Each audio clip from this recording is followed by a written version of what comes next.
नमस्कार बहनों।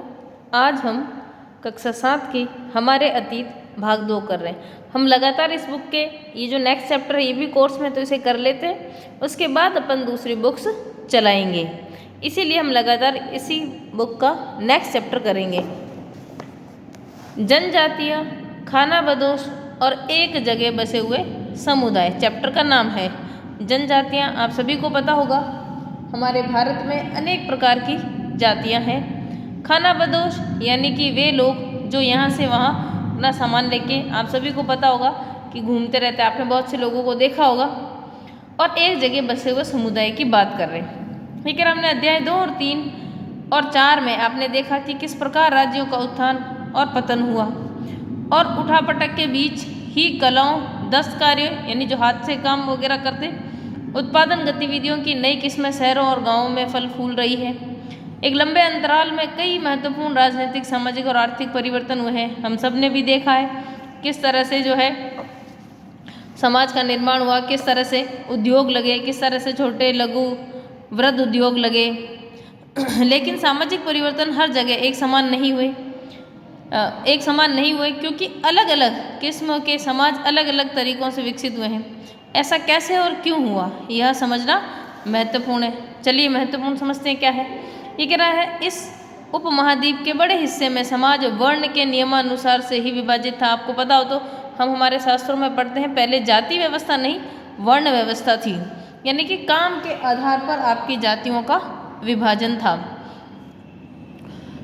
ब्राह्मणों द्वारा सुझाए गए नियम बड़े बड़े राज्यों के राजाओं द्वारा स्वीकार किए गए और इससे उच्च और नीच तथा अमीर और गरीब के बीच का फासला क्या हुआ भी बढ़ता गया। जैसा काम था उस अकॉर्डिंग हम उसे निम्न जाति और उच्च वर्ग का मान लेते थे। दिल्ली के सुल्तानों और मुगलों के काल में श्रेणीबद्ध समाज ज़्यादा जटिल हो गया, यानी कि एक कैटेगरी कर दी गई कि उच्च वर्ग, ये निम्न वर्ग, ये उससे निम्न वर्ग, ये सबसे निम्न वर्ग, ये इसे कहते हैं श्रेणीबद्ध समाज। बड़े शहरों से परे और जनजातीय समाज, आज भी हमारे देश में अनेक प्रकार की ऐसी जनजातियाँ हैं जिन्हें आधुनिकता से कोई लेना देना नहीं है। उनका अपना समाज है और उनके अपने रीति रिवाज हैं।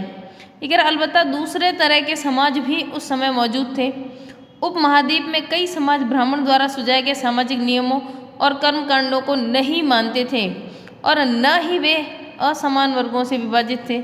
अक्सर ऐसे समाजों को जनजातीय कहा जाता है। अगर आप उदयपुर, डूंगरपुर, बांसवाड़ा यहाँ चले जाएंगे या कभी इनके बारे में पढ़ेंगे तो आपको समझ में आएगा कि वहाँ ऐसी अनेक प्रकार की जनजातियाँ हैं और आदिवासी भी हैं जिनके अपने रिवाज हैं, उन्हें कोई लेना देना नहीं है हमारे आधुनिकता से।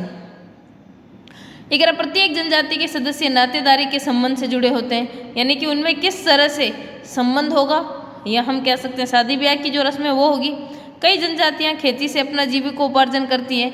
आपने देखा होगा आज भी हमारे गाँव में जो किसी भी प्रकार का अगर मांगलिक कार्यक्रम होता है तो हमें वहाँ सभी जातियों का देखना।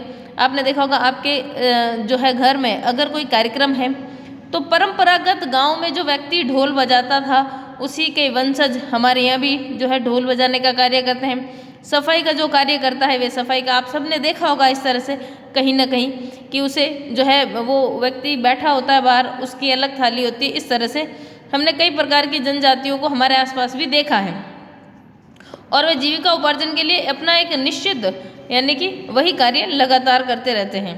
ये कह रहा कई जनजातियाँ खेती से अपना जीविका उपार्जन करती है, यानी खेती करती है। कुछ दूसरी जनजातियाँ लोग क्या करती है, शिकार संग्राहक करती है, यानी कि कुछ चीज़ों को हो सकता है जैसे इकट्ठा करती है, जंगल में मिलने वाली चीज़ें। पशुपालक थे, प्राय वे अपने निवास स्थान के प्राकृतिक संसाधनों का पूरा क्या करते थे, इस्तेमाल करने के लिए गतिविधियों का मिला जिला रूप अपनाते थे। शिकार भी कर लेते, खेती भी कर लेते, अन्य कोई काम मिलता है तो वो भी कर लेते। कुछ जनजातियां खानाबदोश थी, वे एक जगह से दूसरी जगह घूमती रहती थी। आपने भी बहुत से लोगों को देखा होगा, वे अपनी बैलगाड़ी या इस पे अपना सामान लेके घूमते रहते हैं, जहाँ काम मिलता है वहाँ रुक जाते हैं। इस तरह से वे जो जनजातियाँ हैं वे खानाबदोश है। जनजातियाँ समूह संयुक्त रूप से भूमि और चारागाहों पर नियंत्रण रखते थे। अपने खुद के बनाए नियमों के आधार पर क्या करते थे, परिवारों के बीच इनका क्या करते थे, बंटवारा। आगे देखिए क्या कह रहा है, कह रहा है उपमहाद्वीप के विभिन्न हिस्सों में कई बड़ी जनजातियां फली फूली सामान्यतः ये जंगल, पहाड़ों, रेगिस्तान और दूसरी दुर्गम जगहों पर निवास करती है। आप अगर देखेंगे तो डूंगरपुर, बांसवाड़ा इस जगह पे जहाँ पर दुर्गम जगह यानी जंगल टाइप एरिया पड़ता है, वहाँ भी बहुत सी जनजातियाँ। उदयपुर के भी आसपास के इलाके में आदिवासी लोग रहते हैं। रेगिस्तान अगर आप जैसलमेर जाएंगे तो वहाँ भी कुछ निश्चित जनजातियाँ हैं, जैसे रेबारी वगैरह, वे वही भेड़ बकरियाँ चराते हैं, उनका यह नियमित काम है। कभी कभी जाति विभाजन पर आधारित अधिक शक्तिशाली समाजों के साथ उनका क्या होता है, टकराव होता है। यानी कि अधिक शक्तिशाली लोग जो है वे निम्न जातियों को अधिक औचित्य नहीं देते हैं, तो किसी न किसी प्रकार से उन अपने अधिकारों को लेकर उनका क्या होता है, टकराव। कई मायनों में इन जनजातियों ने अपनी आज़ादी को बरकरार रखा है और ये कह रहा अलहदा संस्कृति को क्या रखा, बचाए। आज भी वे अपने रीति रिवाज के अनुसार सारे कार्य करते हैं।